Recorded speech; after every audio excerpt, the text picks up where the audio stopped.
Mira, no me digas, eso de atreverse a evadir impuestos por medios tan complicados es un escándalo a nivel internacional. Entonces, además de empresarios de otros países, no puedo creer que también participan más de 3,000 mexicanos, dueños de jugosos capitales.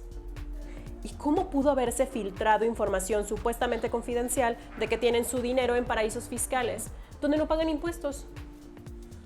Ay, por cierto, hoy habrá que publicar una nota en nuestro periódico sobre los impuestos, que los reporteros investiguen cómo paga la gente sus impuestos en México. Hola, buenos días. Oye, ¿te preocupa algo?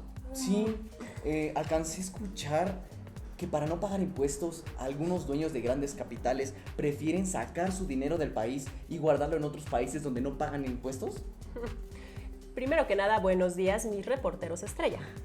Mira, no es algo que me preocupe, más bien estoy asombrada por la noticia que me acaban de dar sobre los paraísos fiscales en el mundo. Esto me lleva al tema por investigar hoy, el deber de pagar impuestos para que los gobiernos puedan conseguir el dinero para el gasto público de la población. Me refiero al pago de impuestos sobre los ingresos y ganancias, ya sea de trabajo o de las rentas, en el caso de tener inquilinos. Miren, escuchen esto. El pago de impuestos ciertamente es de los deberes que no nos gustan, tal como sentimos salir al dentista o cuando hay que pagar el gas. A nadie le gusta tener que pagar, pero hay que hacerlo para contar con servicios públicos. Así que esta vez el tema es algo controvertido. ¿Dijiste controvertido? ¿Que causa inquietud? ¿Que no gusta mucho? ¿O que nadie está de acuerdo? No es exactamente que nadie esté de acuerdo, Alfredo, sino que la controversia da lugar a opiniones contrapuestas. Unas opiniones se van a un extremo y otras a otro. Bueno, para resolver nuestras dudas o desconocimiento del tema, esta semana hay que investigar sobre los impuestos, iniciando con varias preguntas clave. 1. ¿Por qué existen los impuestos? ¿Para qué se usan cuando se recaudan? ¿Cómo y quién lo hace? Lo cual se va a conectar con la siguiente pregunta: ¿qué es el gasto público? Quiero aterrizarlo mediante un caso concreto, la caja de ahorros que se organizan en un salón, donde vamos ingresando dinero con el fin de lograr un monto que se puede usar para realizar la fiesta de fin de curso.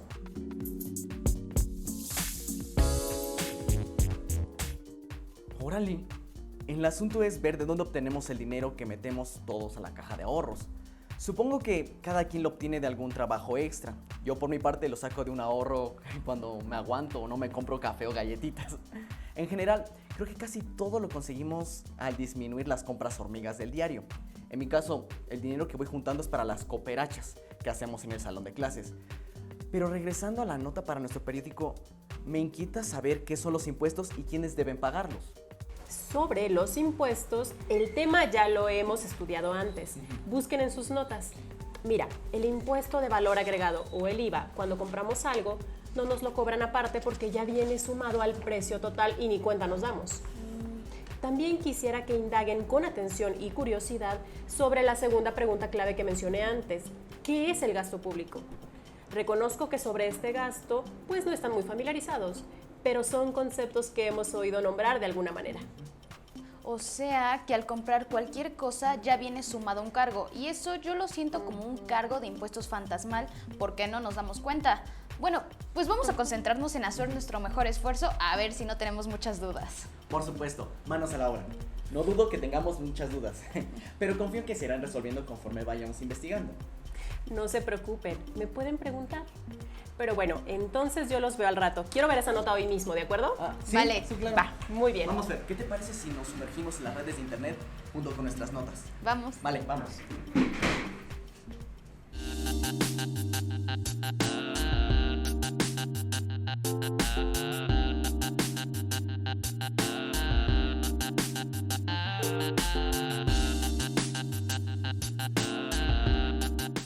De entrada, como nos dijo Mireya, debemos identificar aquello que ya conocemos. Entonces, comencemos por definir qué tipos de impuestos hay en México.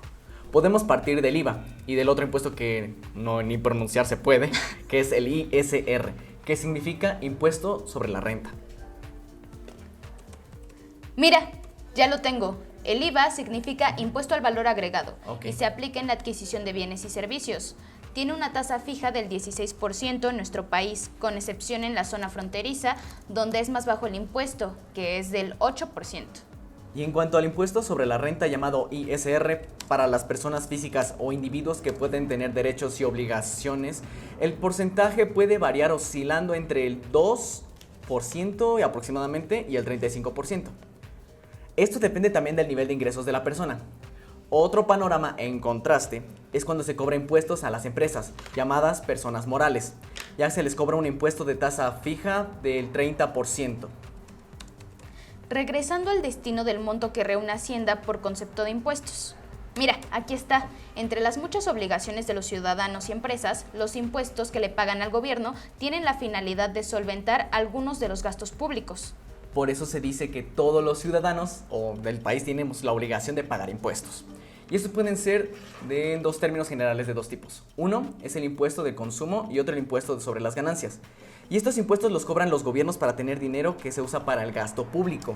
¿Y qué es el gasto público? Pues claro, es el dinero que desembolsa el gobierno, ya sea para pagar a sus empleados o para inversiones en educación, salud, viviendas y carreteras, por ejemplo, ¿no?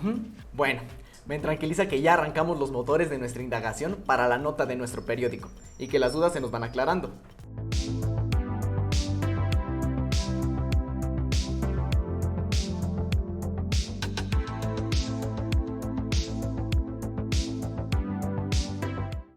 Al comienzo de nuestra reunión, cuando les comenté sobre los paraísos fiscales, es que realmente me impresionó la noticia que reveló que empresarios de muchos países y varios mexicanos adinerados mandaron su riqueza a los paraísos fiscales, simulando que crean empresas. Es una simulación para no pagar impuestos, y eso es actuar tramposamente. Aquellos que tienen altísimos ingresos deberían pagar una proporción también de altas cantidades de impuestos. Pero a ver, cuéntenme, ¿qué más han encontrado? Entonces, si mucha gente evade pagar impuestos, me temo que no alcanza a completarse el presupuesto del gasto público. De esta forma, no se pueden aplicar las políticas públicas de un gobierno, las mismas que dictaminan cómo usar este gasto. Es decir, los recursos que desembolsa el Estado o gobierno por los conceptos que van desde los pagos al personal, pagos de gasto corriente, hasta la inversión. Sobre políticas públicas, confieso que me cuesta trabajo entender tan solo dos de estas palabras, políticas y públicas. Espérame, déjame ver si estoy comprendiendo bien. ¿Las políticas públicas son los planes y acciones del gobierno para el bienestar de sus ciudadanos? Exactamente, Alfredo. Entonces, es por medio de la aplicación de las políticas públicas como el Estado propone mejorar la calidad de vida de todos los ciudadanos.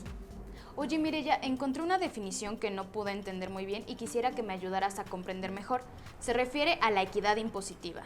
Aquí la equidad no se refiere a igualdad, sino a que la imposición del impuesto sea solventada por cada persona, según su ingreso o patrimonio. Y cuanto más favorable sea la posición del ciudadano, mayor debería ser la carga fiscal y viceversa. En efecto, Fernanda, algunos conceptos de temas fiscales son difíciles de entender, y este en particular de la inequidad impositiva y su contraparte, la equidad impositiva. Para mejor comprensión lo explico así. La inequidad impositiva sucede cuando los ricos pagan montos bastante menores en proporción a sus grandes ingresos, mientras que los pobres y los de la clase media pagan una gran proporción de sus ingresos. Ah, ya, creo que ya estoy entendiendo un poco mejor. O sea que para que las cosas estén parejas, el gobierno podría cobrar impuestos en cantidades proporcionales justas. Es decir, que los que tengan más paguen más impuestos y los que tienen menores ingresos paguen menos. ¿Sabes qué? Para entender mejor nuestro tema de impuestos y gastos, vamos a preguntarle a una académica del Instituto de Investigaciones Económicas de la UNAM, la doctora María Irma Manrique Campos.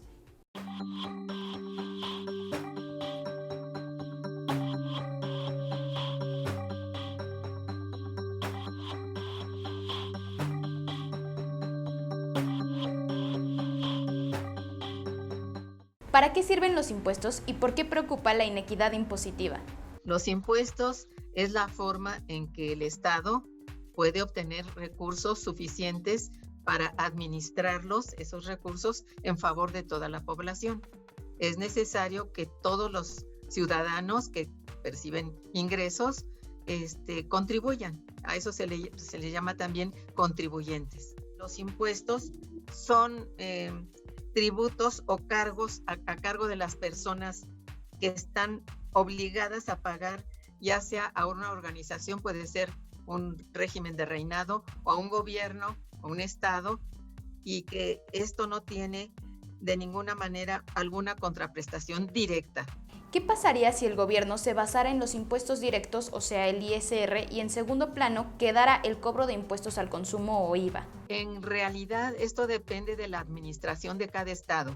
Debo decirle que hay países que dependen básicamente del impuesto al valor agregado, más que del impuesto sobre la renta. Entonces, depende de las cargas tributarias que tengan en ese momento, a nivel de toda la población. Y esto lo dividen según la carga tributaria de esa población. ¿Cómo se planean las políticas públicas del gasto social? Esto va a depender de la necesidad también que haya en cada país de crear programas específicos para favorecer, digamos, a las grandes masas populares, por decir así. Si hay una gran cantidad de personas de bajos ingresos, hay una gran necesidad de programas sociales, pero los programas sociales son para todos por igual.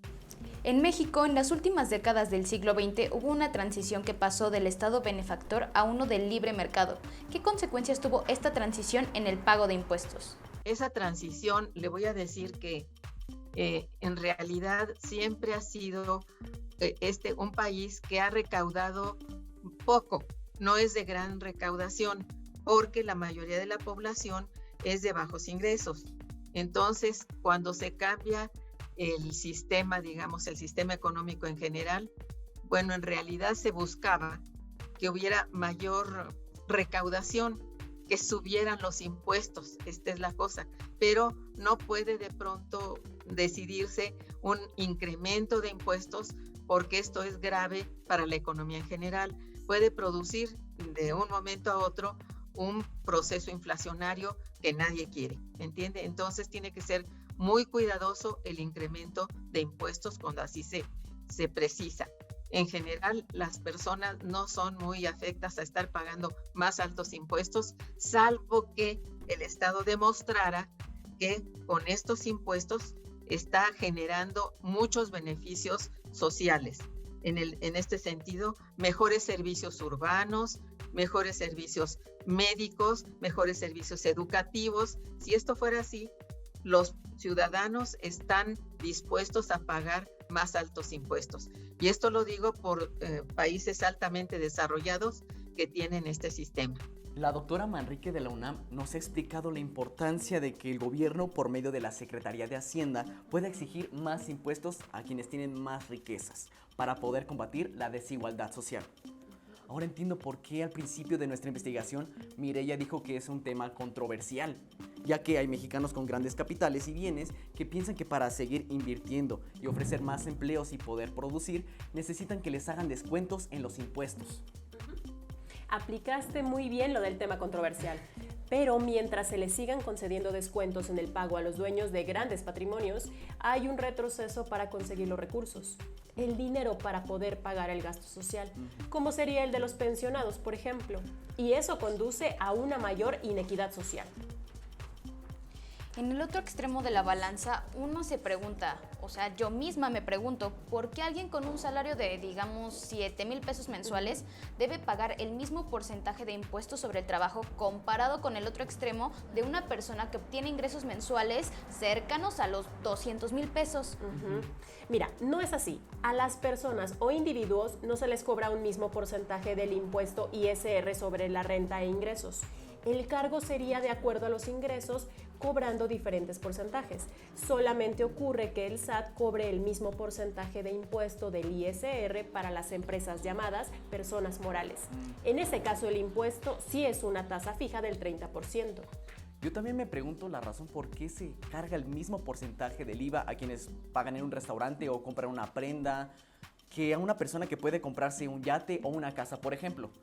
En ese caso, ¿no debería ser más alto el impuesto por consumo más elevado? Mira, así es. En cuanto al impuesto al valor agregado o IVA, el impuesto es fijo para todos. Y ese impuesto al consumo, estoy de acuerdo contigo, resulta injusto.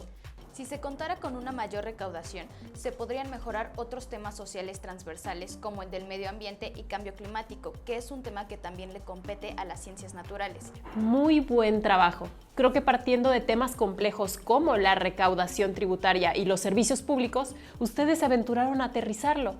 Me agrada verlos así de estimulados y creativos. Muchas gracias, Mireya. Toda la información que hemos encontrado me provoca que me dé también a mí curiosidad sobre cómo las personas que trabajan todo el día deben encontrar un rato para hacer sus cuentas, sumar sus ingresos y restar sus gastos, entre los pagos de incluir pagar cada mes o cada año sus impuestos. Sinceramente, confío que en la medida en la que la gente cumpla con la obligación tributaria, colaboran también para que haya tuberías que lleven agua a las zonas cercanas a las escuelas en los pueblos medio aislados, además de que también se evitan dolores de cabeza y molestias por el cobro de multas cuando se quieren pasar de listos por no pagar impuestos. Por cierto, ya me asaltó la idea de saber si hasta las multas de tránsito pueden considerarse como impuestos. En el caso de que si no fueran considerados así, ese dinero de las multas, ¿para qué lo usa Hacienda? O sea, ya sé que las multas son un tipo de castigo, ya sea por pasarnos un alto o manejar a más de 80 kilómetros por hora, como lo hago yo, pero la verdad me da coraje pagar mis multas. Me estoy acordando que a una prima le pasó eso, se retrasó en sus pagos de impuestos, así que la multaron por 2 motivos, por no haber presentado su declaración, por no haber pagado y además por el retraso. Su papá, que es mi tío Pepe, tiene varias ferreterías en Tijuana. Le voy a preguntar sobre sus impuestos por allá, sobre el IVA. Ya vieron que se hace la excepción en la zona fronteriza del norte, cobrando un IVA de la mitad, o sea del 8%, en lugar del que pagamos en el resto del país, que es del 16%. Aprendí con la experiencia de tu tío Pepe. Ahora me gustaría llamar a Aguascalientes a Jorge. Hola, Jorge. Soy Alfredo, tu vecino de la colonia. Quizá no te acuerdes de mí porque eras de los grandes. ¿Cómo te ha ido en tu trabajo allá en Aguascalientes? Hola Alfredo, estoy muy contento viviendo acá. Es una ciudad muy bonita y la gente es muy amable. Ojalá algún día te animes a venir a visitarme. ¿A qué debo el gusto de oírte? Ay, muchas gracias por la invitación, amigo. Un día de estos te doy la sorpresa. Ahora hablo para una pregunta. Algo sobre los impuestos. Porque fíjate que estoy investigando para el periódico de mi escuela sobre los temas de ciencias sociales. Esta semana tocó el turno de los impuestos. Qué interesante que te lances a indagar en ese tema. Te apoyo en lo que pueda.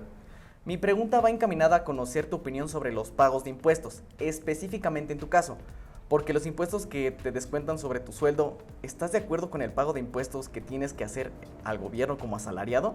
Y también quisiera saber qué opiniones has escuchado de tus compañeros de trabajo sobre el mismo tema.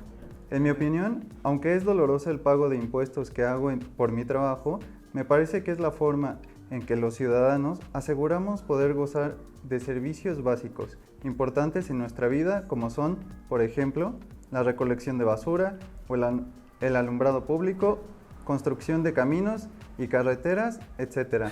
Es chistoso que uses la palabra doloroso. Es una forma de decir que no es tan agradable, pero sí es necesario ese pago. ¿Te imaginas si nadie pagara impuestos? Sobre la opinión de otros compañeros de la oficina, he escuchado a algunos que buscan la forma de evadir sus impuestos porque piensan que no hay reciprocidad justa entre lo que pagan y lo que reciben. Es decir, que pagan mucho dinero en impuestos y que los servicios que reciben no creen que sean tan buenos como para que justifique lo que pagan. No cabe duda de que hay tantas opiniones como personas. Siempre depende del enfoque y cada quien habla cómo le va en la feria. Te agradezco tu tiempo. Nos estamos viendo. Cuídate mucho. Nos falta hablar con una contadora especialista en impuestos. Permíteme.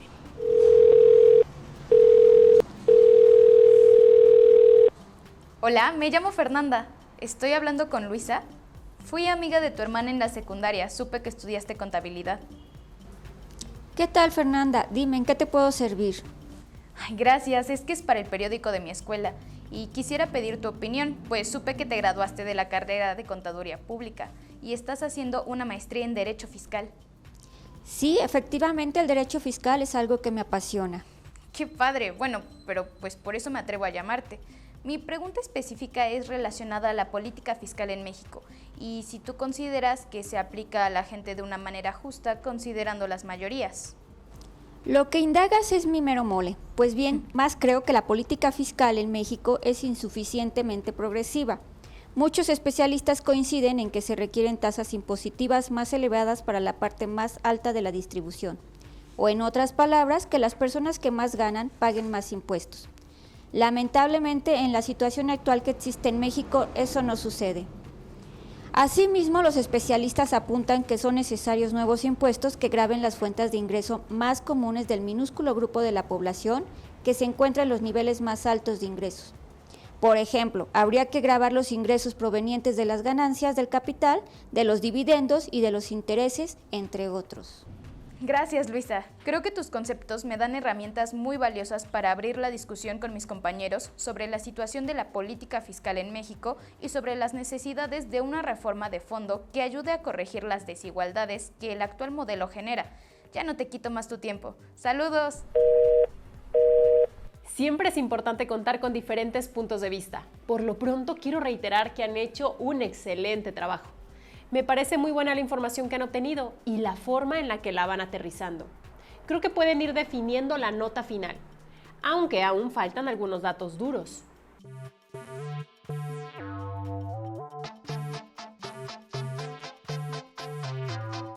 Sobre datos ya encontramos algo.